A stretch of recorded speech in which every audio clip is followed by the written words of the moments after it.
I'm enjoying my time at FDA. I've been there 2.5 short months. Part of that time, about 5 weeks of that, I entered during the midst of the government shutdown, and so that was an interesting experience for me. But enjoying the important role and responsibility that brings. It's quite different than the way you approach food safety in the public sector, but there's a lot of similarities as well. At the end of the day, I like to say whether I was working for a big brand, world's largest retailer, or now for a very important regulatory agency, at the end of the day, I understand that I'm still working for the same boss, and that's the American consumer.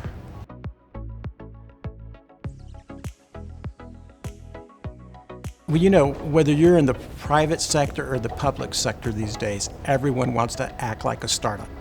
The reality is the world around us is moving very fast. The private sector has challenges with moving really quickly, especially if it's big organizations, and those challenges exist in the public sector, but we are working more rapidly today than ever before. As a perfect example, as you know, FDA has one of the responsibilities to respond to outbreaks.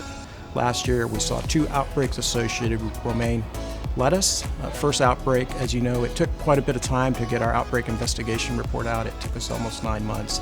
The most recent outbreak that occurred in the fall, we were able to get the report out 1 month to the day after CDC officially declared the outbreak over. And so we are making every attempt to work faster, and I think we're doing a pretty good job of it.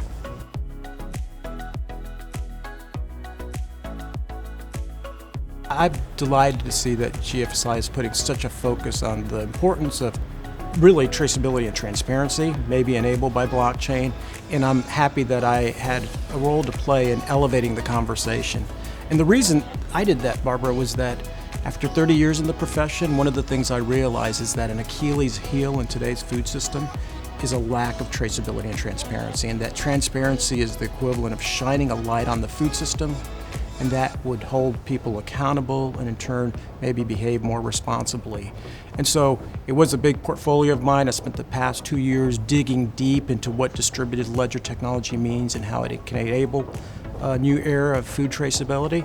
And at FDA I have the same interest and the same mandate. And so you will be hearing more from me and the agency on what we're doing to try to promote greater traceability in the food system with new and enabling technologies such as blockchain.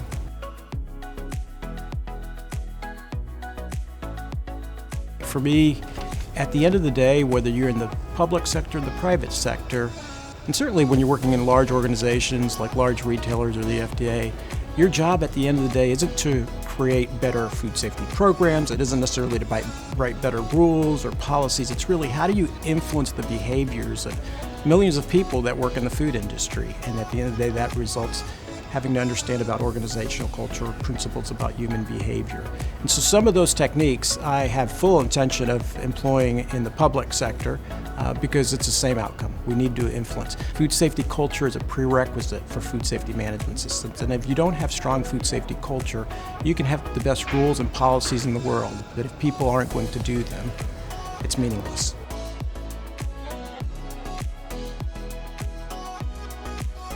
I believe that the best scenario is when the food industry tries to produce products that are contamination-free.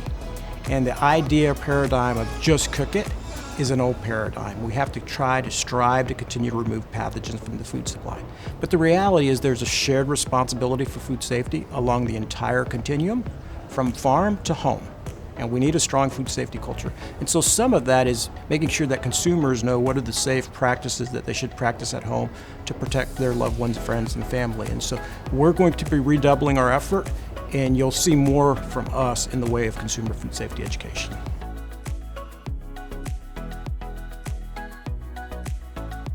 I'm very happy to say that the improvements and progress made by GFSI over the years is really impressive if you look back when it was formed in the early 2000s, primarily by European groups. In 2007, I don't know if everyone knows, there was a major breakthrough when a few retailers came together and agreed that they were all going to require their suppliers to become GFSI certified. I happened to be working for one of those retailers. It was the only US retailer that was part of that group. And in 2008, I think I was behind in a pretty important letter that went out to the industry in the US asking for GFSI adoption. I think the real opportunities that kind of reside now are opportunities between the public and private sector to further harmonize what these third-party certifications mean. FDA, Congress has given us a mandate. We do recognize and use them in our import strategy, specifically import.